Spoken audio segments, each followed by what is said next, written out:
comedian. Well, actually, Ramsey, no harm, man, but you weren't that good. Because you know why he wasn't that good?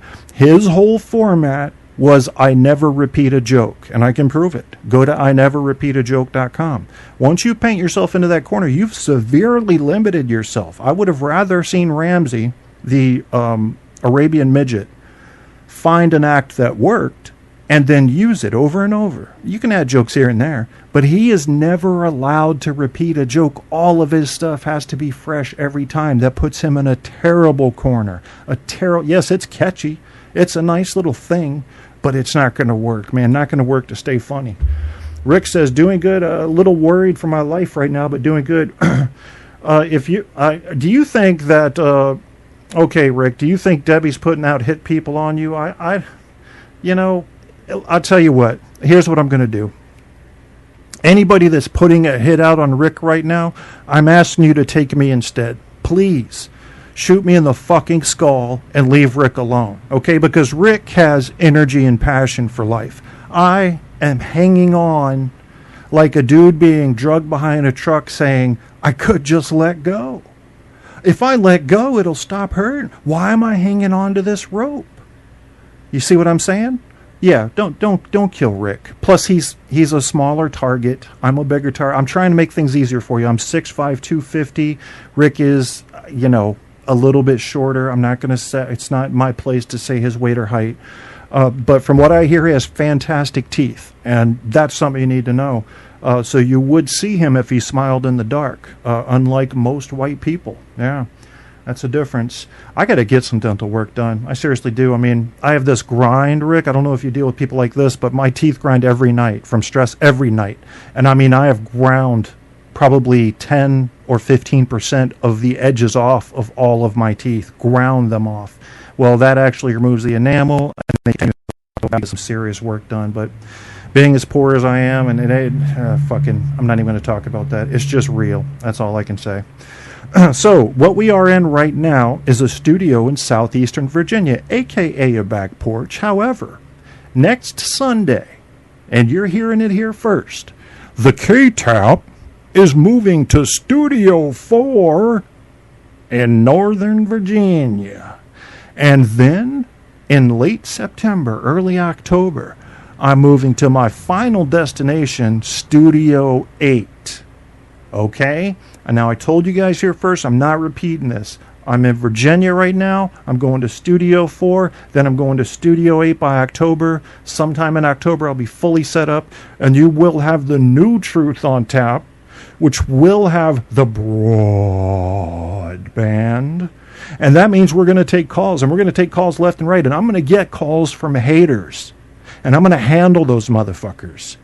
Because you can troll me a little bit.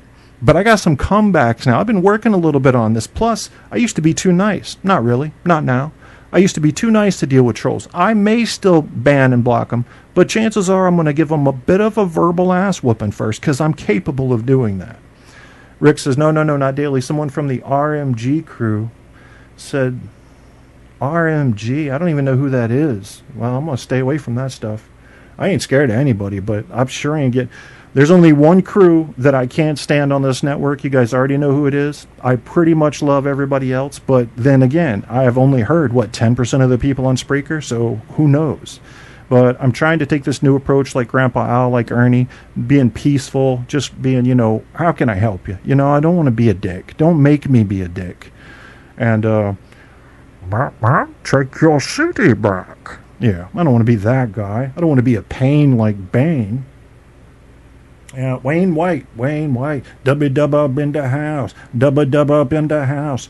Wayne White, you look just like this picture anyway, looks just like the psychologist I was talking about earlier. Now, you guys know Barney Frank. You know Barney Frank, don't you? How do you not love that guy? Openly gay now. Let's give him props. Give him props. Not Prop 8, but give him props. Because he did come out of the closet. And when he came out, he was taking it up the poop. Look, I don't write the rules. I'm just telling you what people are doing, okay? All right, well, listen to this. Now, there's a guy that looks just like Barney Frank. Just like him. And he's an advanced body language. He's also, I believe he's a psychiatrist, but he specializes in body language. I'm telling you, people, I'm giving you the code language to life. If you can fully understand body language, it is like breaking the code of behavior. I mean, I'm giving you Enigma, okay? You're going to break it right here with me. I'm serious about this stuff. You can detect lies. You can tell when people are being genuine. You can tell when you have an edge or when someone thinks they have an edge over you. All of that. So listen to this guy. Yes, he looks like Barney Frank, but no, he doesn't have the lisp. Let's listen to this guy. It's going to be a 12-minute clip. I'll probably interrupt a few times. I'm going to be with you in the chat room. We're going to learn advanced body language. We're bypassing the dumb shit. We're bypassing the micro expressions. We're getting into the advanced stuff. KTap brings you only the best at all times, and so good. Now, our speaker, Bill Atchison, is an expert in nonverbal communication skills. Since 1985, he has taught communication at the University of Pittsburgh. As an in-demand speaker, he uses his knowledge of nonverbal communication, also known as body language, to teach professionals how to project themselves with greater impact and understand people at an even higher level. Bill has worked with dozens of organizations on 4 different continents, including 3M, American Express, Bank of America, the U.S. Coast Guard, the Pennsylvania Department of Transportation, and Tommy Hilfiger. Here today to share his best ideas for understanding and harnessing the power of body language, please join me in welcoming Bill Atchison. Welcome, Bill. Ladies and gentlemen, my name is Bill Atchison. I am coming to you, and I've got a choice. We could do it quietly, or we can go for energy. Always energy, so let's do it. I'm going to share with you a set of skills so powerful, you will use them before you leave this room. Nonverbal communication, body language, the management of time, space, appearance, posture, gesture, voice, eye contact, facial expression, breathing, touch, smell. Is smell important in your professional life? Bank on it. We interview 600 professional women. Our question in a business setting, how do you know when a man cheats on his wife? Top 7 answers, nonverbal communication. Ladies and gentlemen, I'm going to share with you the top 2. Are you ready? 74% of our female respondents. Smell. I do not trust a man who wears too much cologne or aftershave. You're seen as untrustworthy. Number 2, and I apologize because I guarantee in an audience this big, several of you guys are going down in flames on this one. I do not trust a man who wears. Hang on just a second. Let's take a deeper look at this. I'm about to share with you some information. I'll tell you what. I want to put my work into perspective, so bear with me. Don't get nervous.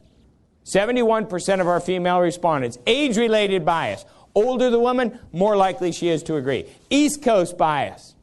Closer to the coast, more likely she is to agree. I do not trust a man who wears pinky rings. Do not trust a man who wears pinky rings. All right? If you're putting that bad boy in your pocket up there, you just hold on a second. If you're wearing a pinky ring, am I saying you cheat on your wife? No. You're thinking about it, dude. Let's put my work into perspective. Nonverbal communication. I'm talking about body language. Now, if I were to ask you, do you deal with reality? You'd almost certainly say yes. Ladies and gentlemen, take a moment to pause. You do not. You see, each and every one of us, we'd like to think we deal with reality. But in fact, we deal with our individual perception of reality. If you're wearing a pinky ring, I am not saying you cheat on your wife. I am saying in a reasonable study conducted nationally that 7 in 10 adult professional women see a trust issue from someone who wears a pinky ring. We do further surveys and we find that 97% of women agree with the following statement. I do not trust a man who wears more jewelry than I do. That's a gimme. We are going to look at your presentation of self. Okay? I come with several warnings. Number 1, this is super learning. It's going to be fast. Number 2, we are looking at edu-comedy. If you think it's funny, laugh madly. If you don't think it's funny, there's something fundamentally wrong with you. And number 3, we are looking at a bit of information that will mess with your head. I'll make you this guarantee. 1 hour with me, and you will not be comfortable with another human being for days. Ladies, let's separate you from the men. We're going to make this big distinction right now. Now, when we test, we're going to find women, in terms of body language, women are more accurate and better than men at sending signals, at receiving signals, at interpreting signals. However, they're only on average 2% better.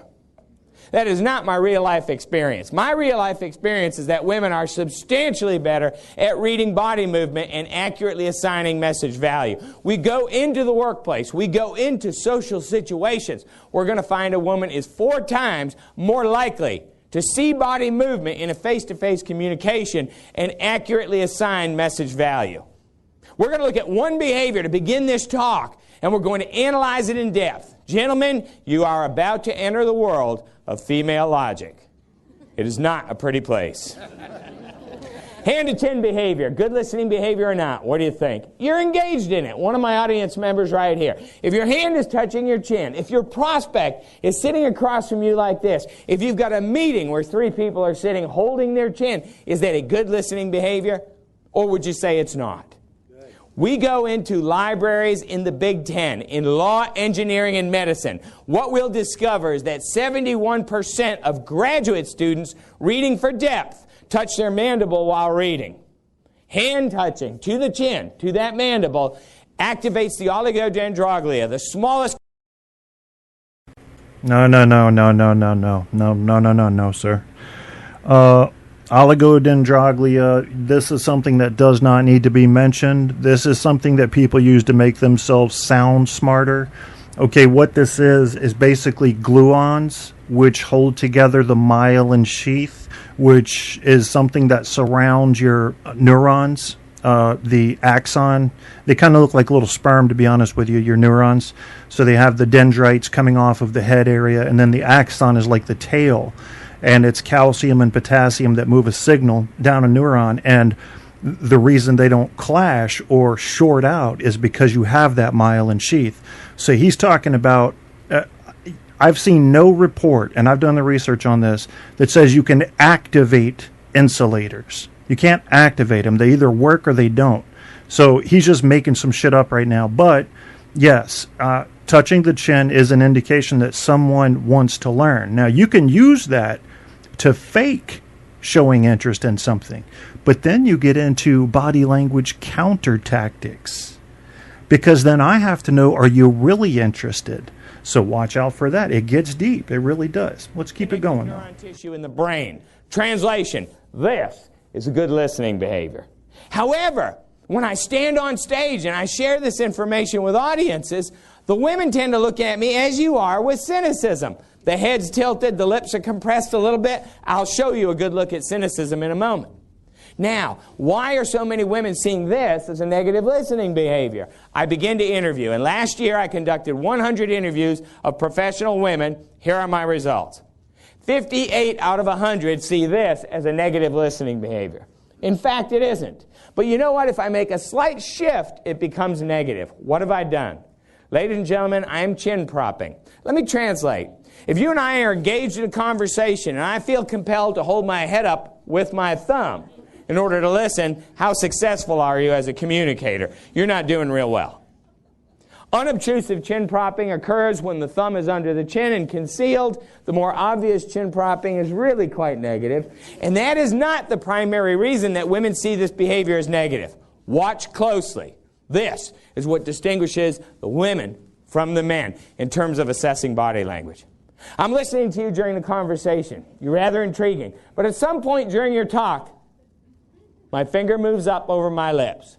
Did I change my signal? Do I send a different message? How about 2 fingers?